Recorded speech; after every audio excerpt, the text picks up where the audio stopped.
I'm Nate Ferrum. I'm a field ecologist for Wisconsin DNR. I cover southwest Wisconsin. We're at Mazomanie Oak Barrens State Natural Area, and we're doing a 77-acre prescribed burn today.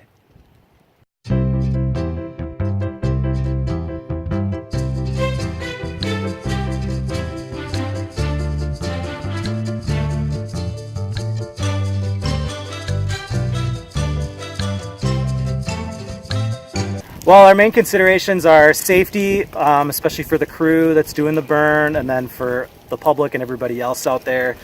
So we call these prescribed fires. We use what we call a prescription. We have a burn plan, and when we write that burn plan and we write the prescription, we're basically picking safe conditions where we can conduct this burn. And so that we basically do all that planning ahead of time, so that on the day of the burn we already know we have the conditions we want, it's going to be safe, and we just go out and execute the burn plan.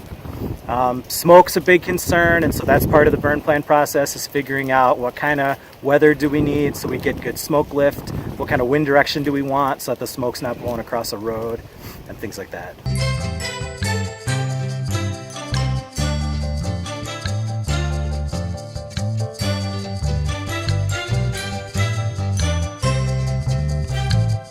Everything else we do is sort of an unnatural thing, like we'll mow brush, we'll cut brush, but historically it was fire that did all that. So all the other things we do, which is mostly cutting and mowing brush and unwanted invasive species, that's all in addition to the fire, but the fire is what maintains that over time, and fire is what we use where we can accomplish big acres in a short amount of time. Everything else we do is a smaller scale.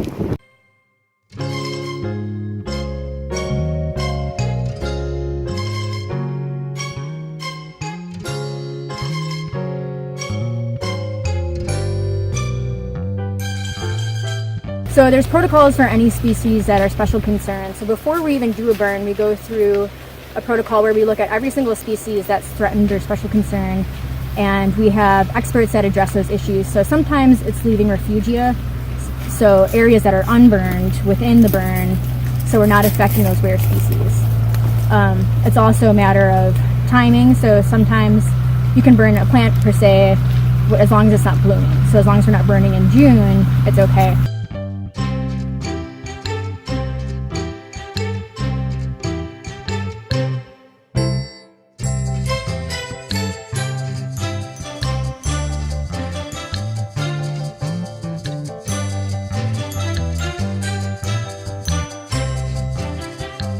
When we tend to protect these really nice, best examples of natural communities, they also tend to have threatened and endangered species that are tied to those sites. And a lot of those species don't exist anywhere else. They're really reliant on these high-quality sites to persist.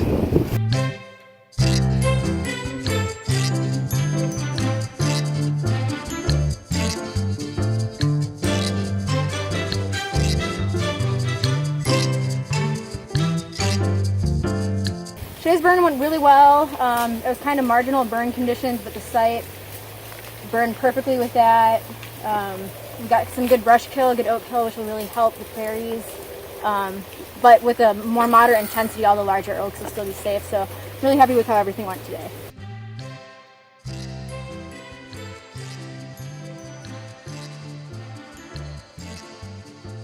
To see more about all the great habitat work we're doing, check out our annual report.